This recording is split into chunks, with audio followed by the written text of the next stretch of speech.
जय श्री नारायण, जय लक्ष्मी नारायण। आज व्यतिपात योग बन रहा है और यह बहुत ही दुर्लभ संयोग होता है जब एकादशी के दिन भी पड़े। व्यतिपात योग में किया गया पूजा पाठ, दान पुण्य आदि कर्म 100 सूर्य ग्रहण के दौरान किए गए जप तप के बराबर माना जाता है। इसलिए व्यतिपात योग में आप जितना हो सके भगवान के नाम का स्मरण, जप, भजन, कीर्तन करें और अपनी सामर्थ्य के अनुसार कुछ न कुछ दान अवश्य दें। अब सुनिए आज का अध्याय। इससे पहले के अध्याय में आपने जाना था कि मेधावी मुनि की कन्या ने दुर्वासा मुनि से पुरुषोत्तम मास की निंदा करते हुए क्या क्या कहा था। तब दुर्वासा मुनि के समझाने पर भी मेधावी मुनि को पुरुषोत्तम मास की महिमा पर कोई विश्वास नहीं हुआ और वह शंकर जी को प्रसन्न करने के लिए कठिन तपस्या में लीन हो गई। इतना वृतांत नारायण जी के मुंह से सुनकर देवर्षि नारद बोले, सब मुनियों को जो भी दुष्कर कर्म है, ऐसा बड़ा भारी तप जो उस कुमारी ने किया है, महामुनि हमसे सुनाइए। तब श्री नारायण बोले, हे देवर्षि, इसके बाद ऋषि कन्या ने भगवान शिव शांत पंचमुख सनातन महादेव को चिंतन करके परम दारुण तप आरंभ कर दिया। सर्पों का आभूषण पहने देव, नंदी, भृंगी आदि गणों से सेवित 24 तत्वों और तीनों गुणों से युक्त 8 महासिद्धियों तथा प्रकृति और पुरुष से युक्त अर्धचंद्र से सुशोभित मस्तक वाले जटाजूट से विराजित भगवान के प्रत्यार्थ उस बाला ने परम तप आरंभ कर दिया। ग्रीष्म ऋतु के सूर्य होने पर पंचाग्नि के बीच में बैठकर, हेमंत और शिशिर ऋतुओं में ठंडे जल में बैठकर खुले हुए मुख वाली जल में खिले हुए कमल की तरह शोभित होने लगी। सिर के नीचे फैली हुई काली और नीली अलकों से ढकी हुई वह जल में ऐसी लगने लगी मानो कीचड़ की लता सवारों के समूह से घिरी हुई हो। ठंड के कारण नाक से निकलती हुई शोभित धुएं की राशि इस तरह दिखाई देने लगी मानो जैसे कमल के मकरंद पार करके भंवरों की पंक्तियां जा रही हों। वर्षा काल में आसन से युक्त चौतरे पर बिना छाया के ही वह सोती थी और सुंदर अंगों वाली वह प्रातः साया धूप पान करके रहती थी। इस कन्या के इस प्रकार के कठिन तप को सुनकर देवराज इंद्र बहुत चिंतित हो गए। सब देवताओं से दुर्दशा और ऋषियों से इस प्रहरी को गए। उस ऋषि कन्या के तप में लगे रहने पर हे राजन, हे क्षत्रिय भूषण, 9000 वर्ष बीत गए। उस बाला के तप से भगवान शंकर ने फिर प्रसन्न होकर उसे अपना इंद्रियातीत निज स्वरूप दिखलाया। भगवान शंकर को देखकर देह में जैसे प्राण आ जाएं वह सहसा खड़ी हो गई और तपस्या से दुर्लभ होने पर भी वह बाला उस समय हष्टपुष्ट हो गई। बहुत वायु और धूप से क्लेश पाई हुई वह शंकर जी को बहुत अच्छी लगी और उस कन्या ने जूझकर पार्वती पति शंकर जी को प्रणाम किया। उन विश्व विदित भगवान का मानसिक उपचारों से पूजन करके और भक्ति युक्त चित्त से जगत के साथ ही स्तुति करने लगी। कन्या कहने लगी, हे पार्वती प्रिय के प्राणनाथ, हे प्रभु, हे भर्ग, हे भूतेश, हे गौरीश, हे शंभु, हे सोम, सूर्याग्नि नेत्र के तमहा, हे मेरे आधार मुंडास्ति मालिन, आपको प्रणाम है, जिसके अंग अनेकों तापों से व्याप्त हैं और परम घोर संसार रूपी समुद्र में डूबा हुआ दुष्ट सर्पों तथा काल के तीक्ष्ण दांतों से डसा हुआ मनुष्य भी अगर आपकी शरण में आ जाए तो मुक्त हो जाता है। हे विभु, जिन आपने बाणासुर को अपनाया और मरी हुई अलर्क राजा की पत्नी को जिलाया, ऐसे आप हे दयानाथ, भूतेश, चंडीस, भव्य भवत्राण, मृत्युंजय, प्राणनाथ, हे दक्ष प्रजापति के मुख को ध्वंस करने वाले, हे समस्त शत्रुओं के नाशक, हे सदा भक्तों को संसार से छुड़ाने वाले, हे जन्म के हर्ता, हे प्रथम सृष्टि के कर्ता, हे प्राणनाथ, हे पाप के नाश करने वाले, आपको नमस्कार है। अपने सेवक की रक्षा कीजिए हे राजन। बड़ी भागवती मेधावी की तपस्विनी कन्या इस प्रकार मन से और वाणी से शंकर जी की स्तुति करके चुप हो गई। भगवान श्री कृष्ण आगे बोले कि कन्या द्वारा की हुई स्तुति सुनकर और उसके द्वारा उग्र तप से प्रसन्न मुख कमल सदा शिव कन्या से बोले, हे तपनी, तेरा कल्याण हो, तेरे मन में जो अभीष्ट हो वह वर तू मांग ले। हे महाभाग्य, मैं प्रसन्न हूँ, तू दुख मत कर। ऐसा भगवान शंकर का वचन सुनकर वह कुमारी अत्यंत आनंद को प्राप्त हुई और हे राजन प्रसन्न हुए। सदाशिव से वह बोली कि हे दीनाना, हे दया सिंधु, अगर आप मेरे ऊपर प्रसन्न हैं तो हे प्रभु मेरी कामना पूर्ण करने में देर मत कीजिए। हे महादेव, मुझको पति दीजिए, पति दीजिए, पति दीजिए, मैं पति चाहती हूँ। मुझे पति दीजिए, मैंने इसके सिवा अपने हृदय में और कुछ नहीं सोचा है। वह ऋषि कन्या इस प्रकार महादेव से कहकर चुप हो गई। तब यह सुनकर महादेव जी उससे बोले, हे मुनि कन्ये, तूने जैसा अपने मुख से कहा है वैसा ही होगा, क्योंकि तूने 5 बार पति मांगा है। इसलिए हे सुंदरी, तेरे 5 पति होंगे और वे पांचों वीर, सर्वधर्म वेत्ता, सज्जन, सत्य पराक्रमी, यज्ञ करने वाले, अपने गुणों से प्रसिद्ध, सत्य प्रसिद्ध, जितेंद्रीय, तेरा मुख देखने वाले, सभी क्षत्रिय और गुणवान होंगे। भगवान श्री कृष्ण आगे अर्जुन से बोले, ना तो अधिक प्रिय ना तो अधिक अप्रिय। ऐसे महादेव के वचन को सुनकर बोलने में चतुरा कन्या झुककर बोली, हे गिरिजाकांत सदाशिव, संसार में एक स्त्री का एक ही पति होता है, इसलिए 5 पति का वर देकर आप लोग में मेरी हंसी मत कराइए। एक स्त्री 5 पति वाली न देखी गई और न सुनी गई है। हाँ, एक पुरुष की 5 स्त्रियां तो हो सकती हैं। हे शंभु, हे कृपा निधि, आपकी सेविका में 5 पत्नियों वाली भला कैसे हो सकती हूँ? आपको मेरे लिए ऐसा कहना उचित नहीं है। आपकी सेविका होने के कारण जो लज्जा मुझे हो रही है वह अपने को ही समझिए। कन्या के ऐसे वचन सुनकर शंकर जी फिर से उससे बोले, हे भीरु, इस जन्म में मुझे पति सुख नहीं मिलेगा। दूसरे जन्म में जब तू तपो बल से बिना योनि के उत्पन्न होगी, तब पति सुख को भोग कर इसके बाद परम पद को प्राप्त होगी, क्योंकि मेरी प्रेम मूर्ति दुर्वासा का तूने पहले ही अपमान कर दिया है। हे शुभ्रु, वह दुर्वासा यदि क्रोध करे तो यह तीनों भवनों को जला सकते हैं। सो तूने अभिमान वश ब्रह्मा तेज का मर्दन किया है। जिस अधिमास को भगवान कृष्ण ने अपना ऐश्वर्य दे दिया, उस भगवान के प्रिय पुरुषोत्तम मास का व्रत तूने नहीं किया। मैं ब्रह्मा आदि से लेकर सब देवता, नारद आदि से लेकर सब तपस्वी जिसकी आज्ञा सदा मानते चले गए हैं, हे बाले, उसकी आज्ञा का कौन उल्लंघन करता है?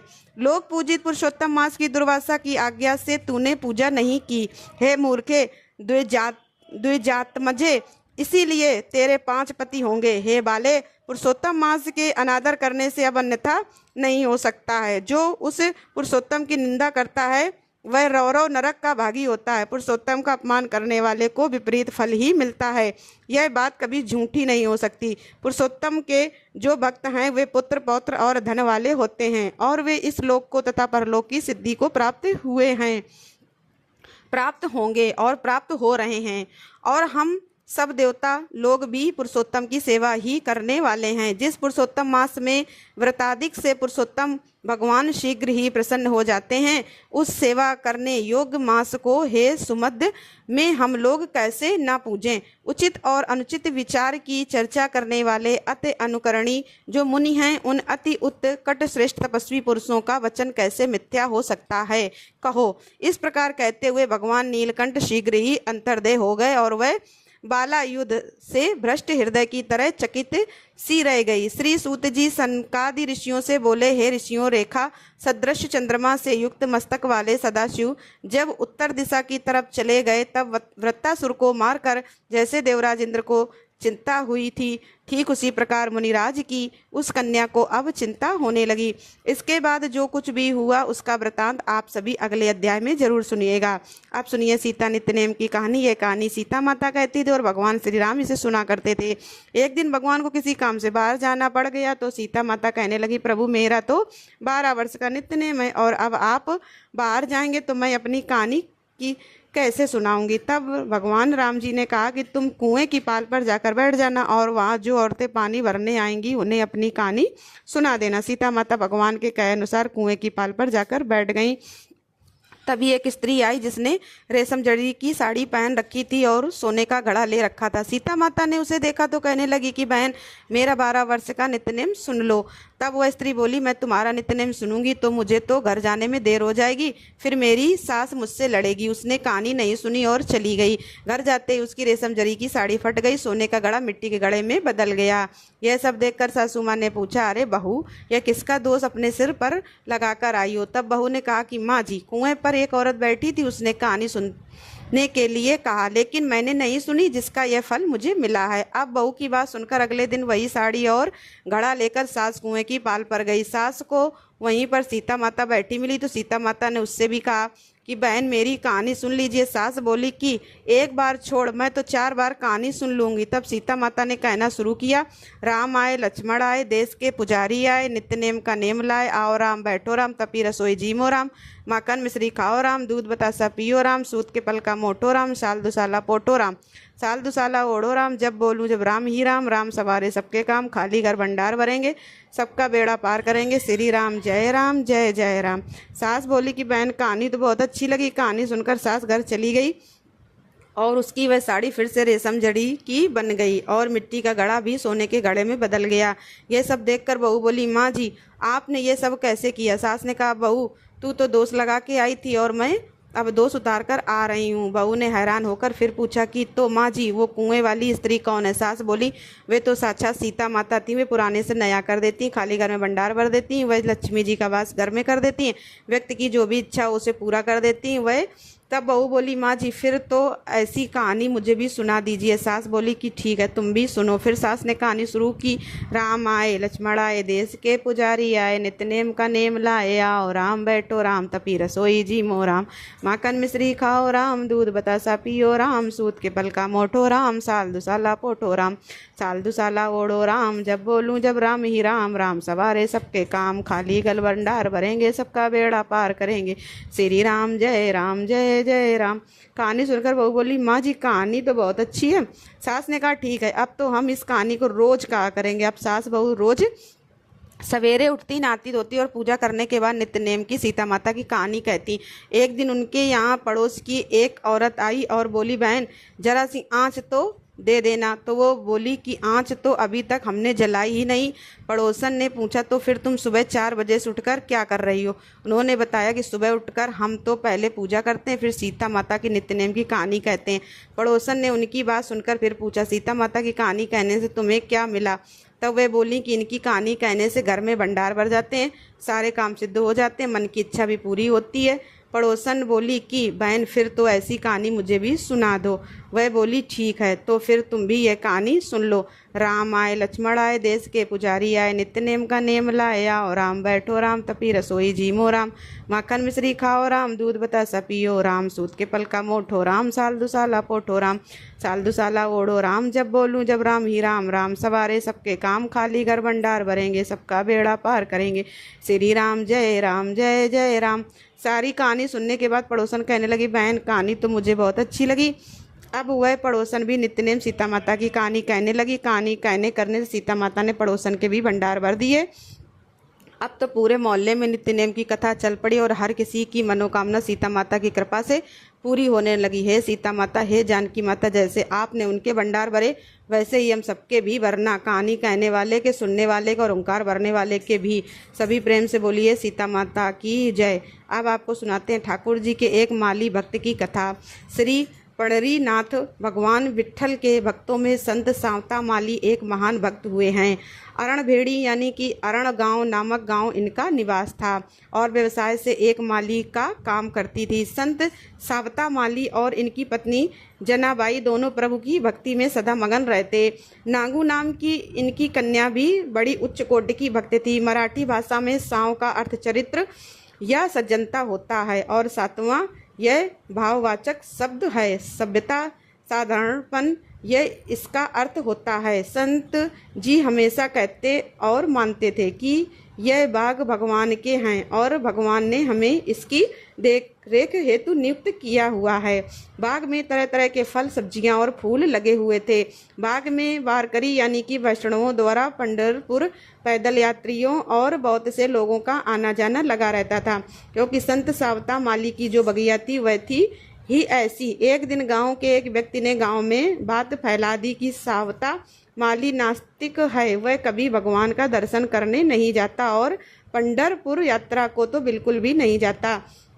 उसके बाग के फल सब्जी खाना महापाप है और उससे बोलना भी पाप ही है। धीरे धीरे संत जी के बाग में वारकरी भक्तों का आना जाना बंद हो गया और वे लोग बाग के सामने से निकलते तो परंतु अब बगीचे के अंदर नहीं जाते थे। इस बात से सावता मालिक की पुत्री भक्ता नागू बहुत दुखी रहने लगी। एक दिन कुछ वारकरी पंढरपुर यात्रा पर निकले थे और बाग के सामने से निकलते समय नागों ने उनसे पूछ लिया, अब आप बाग में क्यों नहीं आते हैं? तो उन लोगों ने कहा, सावता माली पंढरपुर के रास्ते पर ही पास में रहता है, किंतु फिर भी दर्शन को नहीं आता। वह पक्का प्रपंच में फंस गया है, उसको परामार्थ नहीं चाहिए। मुख में विठ्ठल राम कृष्ण हरि नाम तो लेता है, परंतु प्रभु के दर्शन को नहीं जाता।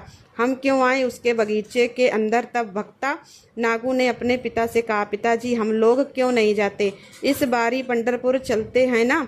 चलिए हम भी सब चलते हैं। तब संता सावता माली कहने लगे, बेटी प्रभु को यह पसंद नहीं आएगा, वो कहेंगे काम छोड़कर यहाँ क्या करने आए हो, और यह बाग भगवान विठ्ठल के हैं। काम छोड़कर अगर उनके पास गए तो वह कहेंगे क्यों आए हो यहाँ पर? वहाँ मेरी बगिया सूख गई तो मेरे बाग बगीचे सूख गए तो मुझे नहीं चलेगा। तुमको मैंने जो काम दे रखा है वह छोड़कर तुम यहाँ क्यों आए हो?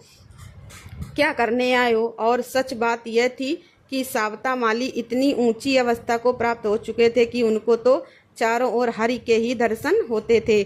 मुख से हरि का नाम निकलता रहता था, परंतु अन्य लोग इस लीला को नहीं समझते थे।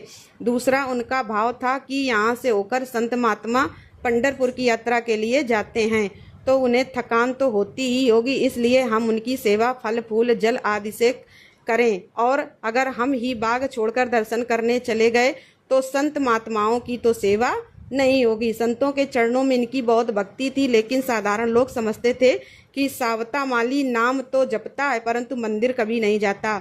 एक दिन उनकी कन्या नागू बाहर खेले निकल गई। उसने कुछ सोच विचार किया और फिर अंदर आकर बोली, पिताजी हम नहीं जाएंगे पंढरपुर पर, बिट्ठू को तो यहाँ बुला लीजिए। प्यार से नागो भगवान को धन्या बिट्ठू बिट्ठू राय ऐसे नामों से पुकारा करती। नागो निरंतर अपने पिता से पूछा करती, बाबा इस बाग का स्वामी तो बिट्ठू है ना? तब वो फिर बाग में कभी पधारता क्यों नहीं? सावता माली को अपनी कन्या के प्रति बड़ा कौतुक लगा। छोटे छोटे बच्चे नादानी में इस तरह की बातें कह ही देते हैं, और छोटे बच्चों के मन में जो भगवान के प्रति भक्ति होती है ना, वो बहुत सच्ची होती है। तो इस तरह से जो नागू थी, जो भक्ता नागू थी, वह अपने पिताजी से इस तरह की बातें किया करती थी। तो अपनी पुत्री के इस तरह के प्रश्नों को सुनकर सावता माली को अपनी कन्या के प्रति बड़ा कौतुक लगा। उन्होंने अपनी बेटी को प्यार से अपने पास बिठाया और कहने लगे, बेटी वह तो समस्त जगत के पालन करता है, उनको बहुत काम होता है, परंतु जब भी उनको समय मिलेगा ना, वह अवश्य आएंगे हमारे बगीचे में। फिर एक दिन की बात है, कुछ वारकरी संत और यात्री पंढरपुर यात्रा पर प्रभु से भेंट करने के लिए निकले। भक्ता नागू को जैसे ही इस बात का पता चला तो उसने एक टोकरी में कुछ गाजर और मूली भर दिए। उसने उन वारकरी भक्तों से कहा, भैया यह नैवेद्य मेरे बिठुराए को ले जाकर दे दोगे क्या? उसको कहना कि यह सब्जी यह फल उसके ही बगीचे के हैं। बहुत से वारकरी तो रुके ही नहीं, अनदेखा करके चले गए, क्योंकि वे तो यही समझते थे कि सावता माली नास्तिक है और उसके बाग बगीचे के फल ना तो खाने हैं ना ही स्पर्श करने हैं। आने जाने वाले कुछ बकरियों ने उस भक्ता का मजाक उड़ाया और कहा, छी मूली और गाजर ये लेकर जाएं। वो उस टोकरी को फेंक कर आगे बढ़ गए, परंतु एक बूढ़ा वारकरी भक्त उस कोमल हृदया भक्ता के मन का भक्ति भाव जान गए। उन भक्त ने वह टोकरी उसके हाथों से ले ली और कहने लगे, हाँ बेटी मैं दे दूंगा ये सब्जी और फल भगवान विठ्ठल को। उनकी बात सुनकर नागू को बड़ा आनंद हुआ। तब नागू ने कहा, भैया बिट्ठू ने से कहना कि बाग उसके ही हैं। मेरे माता पिता दिन रात तुम्हारा ही तो नाम जपते हैं, और हाँ मैं भी उन्हीं का नाम लेती हूँ। ठिठुराए को कहना, नागू आपकी प्रतीक्षा कर रही है, आप मेरी प्रार्थना निवेदन देकर शीघ्र लौटना, तो दोगे ना मेरा संदेश? हाँ हाँ। उस भक्ता की वाणी सुनकर उस वारकरी भक्त का हृदय भर आया। निष्पाप निस्वार्थ और अपार प्रेम, इस कन्या का निमंत्रण सुनकर वह तो जरूर आएगा। उस वारकरी ने कहा, बेटी मैं तुम्हारी प्रार्थना अवश्य निवेदन करूंगा और हाँ देखना, भगवान भी अवश्य आएंगे, उनका अपने भक्तों पर बहुत प्रेम है। अरणभड़ी गांव से पंढरपुर लगभग 18 मील की दूरी पर है। वारकरी भक्त ने हाथ में टोकरी ली और चल पड़े। मंदिर पहुंचकर उन्होंने नागू का संदेश वैसा का वैसा भगवान को सुना दिया। उस दिन शाम को बाग का काम पूरा करके संत सावता माली अपनी बेटी नागू से बोले, चलो बेटी घर चलें, तुम्हारी माता प्रतीक्षा करती होगी। नागू ने कहा, बाबा आज तो वह पांडुरंग आने वाला है, मैंने वारकरी भैया के साथ सब्जी और फल नैवेद्य के रूप में भेजे हैं, शीघ्र लौटना ऐसा भी कहा है, मिट्ठू आता ही होगा। बाबा मुझे प्रतीक्षा करनी चाहिए, मैं यही ठहरूंगी। संतों ने लिखा ही है, सभी वैष्णवों के हृदय में जिस दिन नागू जैसा दृढ़ विश्वास आएगा उस दिन भगवान से मिलान अवश्य होगा। प्रहलाद और नागू जैसा दृढ़ विश्वास भगवान की प्राप्ति को सहज बना देता है। अपनी बेटी का ऐसा भगवत प्रेम देखकर संत सावता माली धन्य हो गए। उन्होंने अपनी बेटी को अपने पास बिठाया और कहा, मैं भी रुकता हूँ यहाँ पर। संत सावता माली पिटुराए का स्मरण करने लगे। बहुत समय बीत गया, बेटी और पति इधर घर पर नहीं आए। यह सोचकर सावता माली की पत्नी जनाबाई को अब चिंता होने लगी। कुछ देर प्रतीक्षा करने के बाद जनाबाई भी बगीचे में ही आ गई।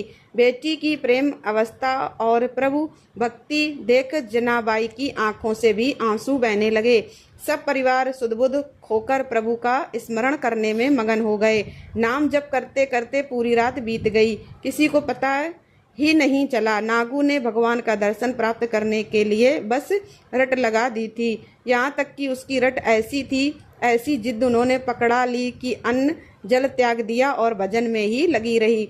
उधर बूढ़े वारकरी भक्त ने जैसे ही भगवान को नागों का संदेश सुनाया और फिर प्रणाम किया, उसी क्षण तत्काल प्रभु मंदिर से बाहर चले गए और सीधे संत सावता के बाग में चले गए।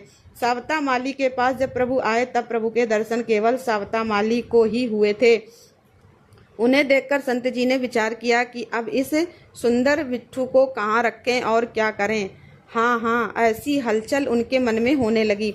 अब श्री कृष्ण तो नटवर हैं, उनकी लीला को भला कौन समझ सके। प्रभु ने विचित्र लीला की और भगवान पांडुरंग कृष्ण बोले, बाबा बाबा मेरे पीछे लोग पड़ गए हैं, आप हमको कहीं छुपा लो ना। संत जी ने यहाँ देखा वहाँ देखा कि कहाँ छुपाएं, परंतु बगीचा तो खुला था, छुपने की जगह ही नहीं थी। संत तो सरल हृदय और भोले होते हैं। बिना कुछ सोच विचार के संत सावता माली ने सब्जी काटने का खुरपा लेकर अपने हृदय और पेट के बीच वाले हिस्से को ही चीर दिया। भगवान पांडुरंग ने अति लघु रूप धारण कर लिया और जाकर सीधा संत सावदा माली के हृदय में जाकर बैठ गए।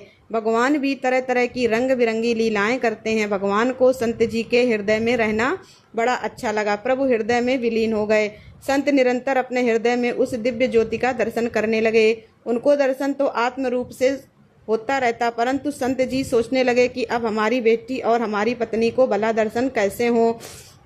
भगवान का साकार रूप तो मेरे हृदय में ही विलीन होकर निराकार हो गया। अब उस कृष्ण के रस स्वरूप को प्रकट करके बेटी और पत्नी को दर्शन कैसे कराएं। संतों का शरीर ही एक मंदिर है, उनके हृदय में भगवान और भक्ति देवी का निवास होता है। अंग अंग में तीर्थ विराजते हैं। संत केवल मंदिर में ही नहीं अपितु कण कण में भगवान का दर्शन करते हैं। इस बात की प्रतीक्षा करने के लिए भगवान ने फिर एक लीला की। पंढरपुर में उस दिन बहुत सी वारकरी भक्तों का समूह मंदिर में आया, लेकिन प्रभु वहां दिखाई ही नहीं दिए।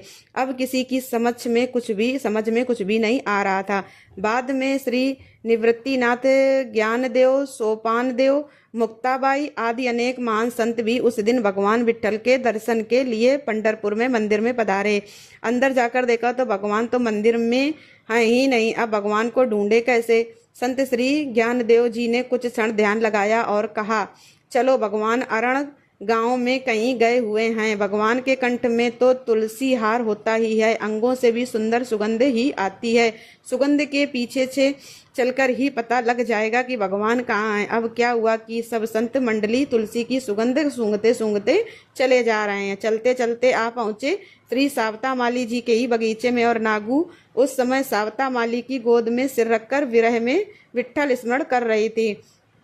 संतों को देखकर सावता माली आनंद में भर गए और कहने लगे, आज हमारा भाग्य बड़ा है, हम धन्य हो गए। संतों के चरण से आज हमारा घर पावन हो गया। तब नामदेव जी ने कहा, बाबा आपका भाग्य तो बड़ा है ही, हमारे चरण यहाँ पधारे हैं इसलिए नहीं, बल्कि इसलिए कि भगवान पांडु रंग यहाँ आए। बताओ तो जरा हमारे प्रभु कहाँ हैं? संत साविता माली कहने लगे, मैं तो स्वयं प्रभु की प्रतीक्षा कर रहा हूँ। मेरी यह पुत्री 4 दिनों से अन्न जल त्याग कर भगवान के आने की आस लगाए बैठी है। तब नामदेव जी ने कहा, कुछ भी मत बोलो। ज्ञानदेव जी ने कहा, है प्रभु यहीं पर हैं। असत्य कैसे होगा, बताओ तुमने प्रभु को कहाँ छुपाया है? तब सावता माली ने कहा, मैं प्रभु को कहाँ छुपाऊं? और प्रभु क्या कहीं छुप कर रहने वाले हैं? वो क्यों छुपेंगे? और अगर भगवान छुपे ही होंगे तो फिर मेरे हृदय में ही होंगे ना, दूसरी जगह कहाँ होंगे भला? मुझे तो प्रभु सर्वत्र दिखते हैं, वे तो कण कण में व्याप्त हैं। ये फूल पौधे से सब उनके ही तो रूप हैं। ज्ञानदेव जी बोले, वाह वाह, क्या विट्ठल छुपे ही नहीं? यहाँ तो विट्ठल सर्वत्र बिखरे हैं, सुगंध की तरह। सावता माली बोले, ज्ञानदेव जी, भगवान का निराकार सर्वव्यापक रूप मेरे और आपके लिए अच्छा है, परंतु हमारी पुत्री नागू का समाधान कैसे हो? उसको तो सगुण साकार रूप ही प्रिय है। इसने तो विट्ठल दर्शन की रट लग रखी है और 4 दिनों से अन्न जल भी नहीं लिया। अब इस बालिका का समाधान मैं कैसे करूं? नामदेव जी कहने लगे, अभी तो आपने कहा भगवान आपके हृदय में है। सावता माली ने कहा, हाँ यह भी सत्य है। नामदेव जी, फिर यहाँ वहाँ क्यों ढूंढना? आपने अच्छी याद दिलाई। अब सावता माली ने साग फल काटने वाला खुरपा उठाया और खच्च से अपनी छाती पर मारा और कहा, पांडुरंग विट्ठल मेरे हृदय से बाहर आ जाओ और साकार रूप में दर्शन दो। उनके हृदय से देखते ही देखते एक तेजस्वी प्रकाश निकला और संपूर्ण बाग में तुलसी की दिव्य सुगंधि व्याप्त हो गई। भगवान वहीं प्रकट हो गए और संत सावता माली मूर्छित हो गए। प्रभु ने अपनी कृपा दृष्टि से उनकी मूर्छा दूर की। भगवान प्रकट हुए।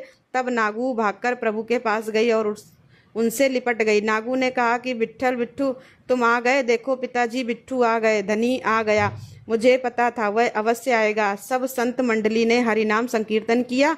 उसके बाद सावता माली ने संतों और प्रभु को भोजन प्रसाद पवाया। भगवान ने अपनी गोद में नागू को बिठाकर प्रसाद पवाया।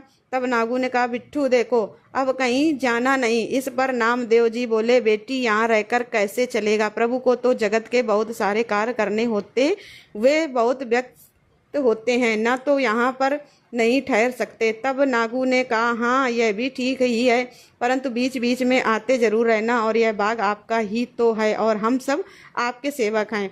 आओगे ना मिट्ठू? भगवान कहने लगे, हाँ हाँ क्यों नहीं आऊँगा, तुमने याद किया ना, तब आ जाऊँगा।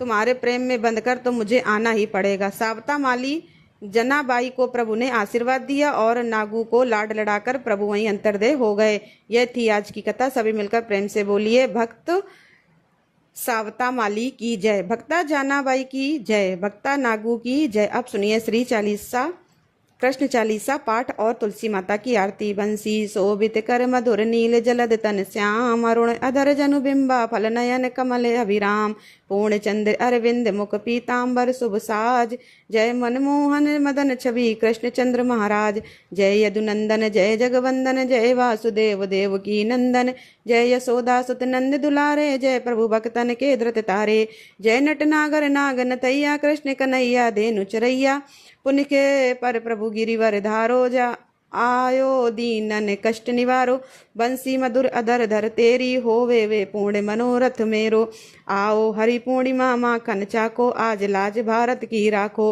गोल कपोल चबुक अरुणारे, मृदु मुस्कान मोहिनी डारे, रंजित राजीव नयन विशाला, मोर मुकुट वैजंती माला, कुंडल श्रवण पीत पर टार्यो, कड़िका का छन का छे, नील जलज सुंदर तन सोए, छविलक सुर नर मुनि मन मोहे, मस्तक तिलक अलक घुंघराले, आओ कृष्ण बांसुरी वाले, कर पै पान पूत नहीं तार्यो, अका बका कागा सुर मार्यो, मधुवन जलत अग्नि जब ज्वाला, भय शीतल लखित नंदलाला, सुरपति जब ब्रज चढ़ियो रिशाई, मसूर धारवारी बरसाई, लगत लगत ब्रज चहन बहायो, गोवर्धन नकदारी बचायो, लकिया सुदामन ब्रह्म अधिकाई, मुखम मन 14 भवन दिखाई, दुष्ट कंस अति उदम मचाई, कोटि कमल जब फूल मंगायो, ना काल यही तब तुम लीने, चरण चिन्ह दे निर्भय कीन, करी गोपिन संग रास विलासा, सबकी पूर्ण कर अभिलाषा, केतिक माँ असुर संहार्यो, कंस की कैसे पकड़ दे मार्यो। मात पिता की बंदी छुड़ाई, उगर सेन कह राज दिलाई।